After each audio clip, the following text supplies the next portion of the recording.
சார்ந்த ஒருவர் என்பதும் தெரிய வந்திருக்கிறது. நீட்டுக்கு எதிரான பேப்பர் போராட்டம் போதாது. அரசு வெறும் பேப்பர் போராட்டமாக இந்த சட்ட போராட்டத்தை நடத்தி கொண்டிருக்கிறார்கள். அது போதாது. மக்களுடைய உணர்வுகளையும் மாணவர்களுடைய உணர்வுகளையும் பிரதிபலிக்கக்கூடிய விதத்தில் நீட்டுக்கு எதிரான உறுதியான போராட்டம் இன்றைய தினம் தமிழகம் முழுவதும் ஒன்றிய அரசுடைய அலுவலகங்களை முற்றுகையிடக்கூடிய போராட்டம் நடத்தி கொண்டிருக்கிறோம்.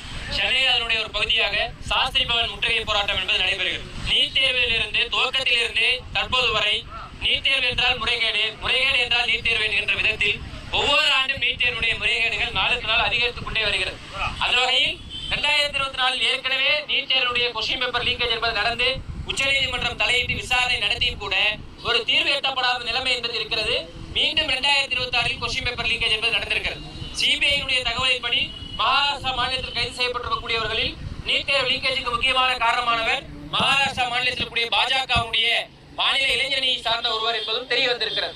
அப்ப இந்த நீட் தேர்வு நடத்தக்கூடிய என்டிஏவும் அதன் மூலமாக அந்த கோச்சிங் மாஃபியாவும் அதோடு பாஜகவும் இந்த ஊழலில் தொடர்பு இருக்கிறது என்பது இன்றைக்கு பட்டவர்த்தனமாக அம்பலமாக இருக்கிறது.